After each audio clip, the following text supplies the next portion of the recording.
we will discuss about complication of classifying viruses. यानी जो हमारे पास वायरसेस होते हैं इनको क्लासीफाई करने में क्या जितने भी कम्प्लिकेशंस आते हैं डिफ़िकल्टीज आते हैं उनके बारे में आज हम डिस्कस करेंगे. Viruses show characteristic of both living and non living things. The living characteristics of viruses are. अब वी नो डेट वायरस जो होते हैं उसके अंदर बाज़ ऐसे कैरेक्टरिस्टिक्स या खसूसियात होते हैं जो लिविंग ऑर्गेनिज्म के साथ क्या है वो मुंसलिक होते हैं और बाज़ ऐसे होते हैं जो नॉन लिविंग के साथ मुंसलिक होते हैं. अब इसी वजह से जो हमारे पास बायोलॉजिस्ट थे उनके लिए एक मुश्किल हो गया था कि इसको हम कौन से कैटेगरी में रखें ताकि हम इसको लिविंग ऑर्गेनिज्म के कैटेगरी में इसको क्लासीफाई करें या नॉन लिविंग ऑर्गेनिज्म के कैटेगरीज में क्लासीफाई करें. अब इसको देखें तो हमारे पास जो viruses show characteristics of both in non living मतलब दोनों के कैरेक्टरिस्टिक इसके अंदर होता है. तो जब हम पॉइंट 1 की बात कर लें तो पॉइंट 1 में हमारे पास देखा गया है दे अगर इन डिफरेंट वेराइटीज़. अब जितने भी वायरसेस हमारे पास होते हैं वो क्या होते हैं जिसके डिफरेंट वेराइटीज़ होते हैं. लाइक हम कोविड-19 की बात करें तो कोविड-19 में क्या हो गया था, सबसे पहले एक वायरस आया था उसके अंदर क्या हो गया था, फिर डिफरेंट वेराइटीज़ आ गए थे या उसके अंदर चेंजेस आ गए थे. अब ये चेंजेस क्यों आते हैं, इसके बिहाइंड रीजंस होते हैं, वेरिएशन आ जाते हैं या वो डिफरेंट जो हमारे पास एंटीबायोटिक्स होते हैं उनको रेजिस्ट करने के लिए वो अपने अंदर क्या वेरिएशन पैदा करते हैं. अच्छा, इसलिए ये इसके अंदर क्या होते हैं मुख्तलिफ वेराइटीज़ होते हैं. और सेकंड में हमारे पास they have their own genetic material in the form of either RNA or DNA. अब नंबर 1 में हमारे पास ये क्या था, डिफरेंट वेराइटीज़ में ये पाए जाते हैं. और सेकंड पार्ट की हम बात कर लें तो सेकंड पार्ट में क्या होते हैं, इसका अपना जेनेटिक मटेरियल होते हैं. जेनेटिक मटेरियल्स इसके अपने जेनेटिक मटेरियल्स होते हैं which is a basic characteristic of living organism. अब ये क्या इसके अंदर अपने या में भी जो जेनेटिक मटेरियल होते हैं may be in the form of DNA में प्रेजेंट होते हैं यानी डबल स्टैंडर्ड फॉर्म में डीऑक्सीराइबोन्यूक्लिक एसिड में या RNA में राइबोन्यूक्लिक एसिड के फॉर्म में इसके अंदर प्रेजेंट होते हैं. अच्छा, नंबर 3 पॉइंट को देख लें तो they reproduce using the material of the host cell they infect. अच्छा, इसका जो तीसरा पार्ट है वो क्या, हम तीसरे पार्ट में एक जो टर्म आया है होस्ट. होस्ट मीन क्या, होस्ट मीन्स मेज़बान.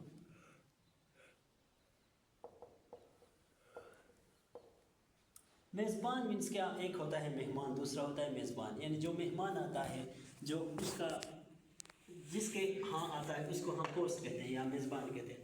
अब हमारे पास जितने भी वायरसेस होते हैं वो क्या होते हैं, वो किसी ऑर्गेनिज्म के अंदर आके उसके अंदर क्या हो जाते हैं, वो मेज़बान बन जाते हैं. मेज़बान बन जाते हैं मीन टू से कि ये हमें पता है कि जितने भी हमारे पास वो वायरसेस होते हैं वो होस्ट स्पेसिफिक होते हैं. यानी वो हर होस्ट के ऊपर वो इफेक्ट नहीं कर सकते लेकिन वो होस्ट स्पेसिफिक होते हैं. इस तरीके से ये क्या हो गया, एक लिविंग ऑर्गेनिज्म की कैटेगरी इनके अंदर पैदा हो गया. और इसके अलावा they enter the cell of living organism in cause disease. इसके अलावा ये क्या हो जाते हैं, जैसे कि हमने ऊपर पढ़ा कि ये होस्ट होते हैं. होस्ट मीन्स अब ये होस्ट क्या हो जाते हैं, ये होस्ट के अंदर जाके उसके अंदर डिफरेंट किस्म के डिफरेंट टाइप्स के डिजीज़ क्या कहलाते हैं, डिजीज़ कहलाते हैं. यानी उसके अंदर होस्ट के अंदर जाके फिर उसके अंदर डिफरेंट डिजीज़ फैलाते हैं. लाइक हम डिफरेंट टाइप्स ऑफ लाइक हम बात कर लें तो हमारे पास निमोनिया है. निमोनिया क्या है, एक वायरस की वजह से क्या हो जाता है, डिजीज़ वो फैल जाता है. अच्छा, इसके अलावा जब हम इसके दूसरे उसकी बात कर लें उसमें हमारे पास है नॉन लिविंग कैरेक्टरिस्टिक्स. ये जितने भी थे हमारे पास ये क्या थे, लिविंग कैरेक्टरिस्टिक्स थे. जब हम नॉन लिविंग कैरेक्टरिस्टिक्स की बात कर रहे हैं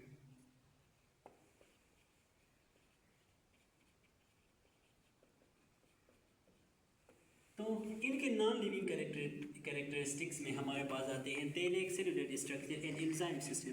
अब इसके अंदर क्या हो जाते हैं, जो सेलुलर स्ट्रक्चर होता है. अब जब हम वायरस की बात करें, let suppose just imagine this is a virus. So इसके अंदर जितने भी जेनेटिक मटेरियल होते हैं आइदर RNA or DNA, इसके अंदर क्या हो, एक स्पेसिफिक यानी न्यू जो हमारे पास यूकैरियोटिक सेल था उसके अंदर क्या हो जाते थे, एक न्यूक्लियस होता था. न्यूक्लियस के अंदर क्या जेनेटिक मटेरियल होते थे. लेकिन यहाँ पे क्या इस किस्म का सीन नहीं होता. ये क्या हो जाते हैं इसके अंदर और दूसरे बहुत सारे एंडोप्लाज्मिक रेटिकुलम हो गया और माइटोकॉन्ड्रिया हो गए, ये सारे क्या होंगे इसके अंदर, मतलब एक स्पेसिफिक लिविंग जो हमारे पास यूकैरियोटिक ऑर्गेनिज्म था, एक स्पेसिफिक मेम्ब्रेन सिस्टम था, लेकिन इसके अंदर क्या है, leg cellular structures like different organelles. अच्छा, नंबर 2 की बात करें तो हमारे पास है, यानी नंबर 1 में हमने पढ़ लिया, यानी जितने भी ऑर्गेनेलिस होते हैं वो क्या हो जाते हैं, लेग, मतलब उसके अंदर ऑर्गेनेलिस नहीं होते। नंबर 2 में हमारे पास है they can be crystallise and store in water, इसको हम क्रिस्टलाइज कर सकते हैं।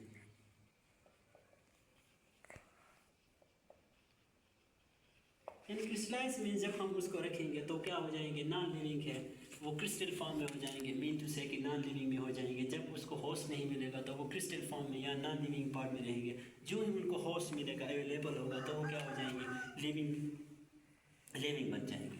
अच्छा, नंबर 3 में हमारे पास है दे डू नॉट रिस्पायर। अच्छा, अब जितने भी हमारे पास लिविंग ऑर्गेनिज्म होते हैं वो उनका बेसिक जो रिस्पायरेशन या रेस्पिरेटरी सिस्टम या रेस्पिरेशन, ये क्या है, लिविंग ऑर्गेनिज्म का एक स्पेसिफिक सिस्टम होते हैं जिसके अंदर क्या रेस्पायर कर लेता है।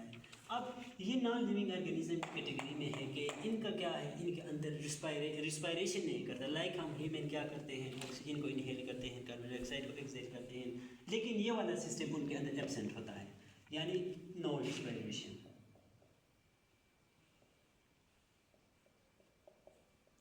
अच्छा, अब रिस्पायरेशन को हम ब्रॉड टाइप में देखें तो हमारे पास रिस्पायरेशन जो होता है वो सेलुलर रिस्पायरेशन होता है, जिसके अंदर क्या हो जाता है, सेलुलर रिस्पायरेशन के अंदर जो हमारे पास द प्रोडक्शन ऑफ एनर्जी होता है। लेकिन एक और हमारे पास अक्सर हम कंफ्यूज हो जाते हैं इनके ब्रीथिंग और रिस्पायरेशन के बारे में।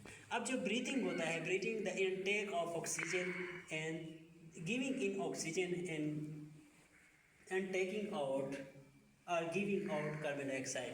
अब ये जो होता है, ये जो ब्रीथिंग होता है, ये रिस्पायरेशन का एक स्टेप होता है, राइट।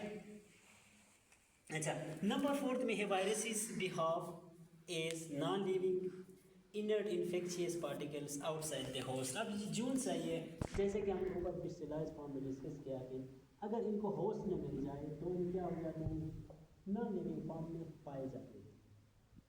जो ही उनको होस्ट मिलता है तो वो क्या, वो खुद ब खुद क्या उसके एक्टिव हो जाते हैं, वो डिफरेंट उसके जो होस्ट अंदर डिफरेंट कैटेगरीज के क्या हो जाते हैं, वो डिजीज फैलाते हैं। अच्छा, अब इसको कंपेयर कर लें, इसके अंदर लिविंग कैरेक्टरिस्टिक भी हैं, नॉन लिविंग कैरेक्टरिस्टिक्स भी हैं, जिसकी वजह से इनको बॉर्डर लाइन में कंसिडर किया जाता है। Viruses they are not living organism and not non living organism, यानी ये लिविंग ऑर्गेनिज्म नहीं है। क्यों नहीं है, बिकॉज ऑफ दीज कैरेक्टरिस्टिक्स। क्योंकि ये कैरेक्टर उनके अंदर हो तो वो लिविंग ऑर्गेनिज्म बन जाते हैं। इसीलिए ये नॉन लिविंग कैरेक्टरिस्टिक्स हैं, नॉन लिविंग कैरेक्टरिस्टिक्स हैं। जब उसकी बात कर लें तो इनको हम लिविंग भी कह सकते हैं। क्योंकि लिविंग ऑर्गेनिज्म में जो कैरेक्टरिस्टिक्स होते हैं वो इनके अंदर पाए जाते हैं। इसीलिए ये जो हमारे पास वायरसेस क्या हैं, ये बहुत ज़्यादा कॉम्प्लिकेटेड है, इसीलिए उसको जो है ना क्लासीफाई करना एक स्पेसिफिक क्लासिफिकेशन के अंदर जो है ना इसको क्लासीफाई करना मुश्किल होता है। अच्छा, अब जितने भी वायरसेस हमारे पास होते हैं वो क्या होते हैं, वायरस सिंपली मीन्स पॉइजन। जितने भी वायरसेस हमारे पास होते हैं वो क्या हो जाते हैं, पॉइजनस होते हैं।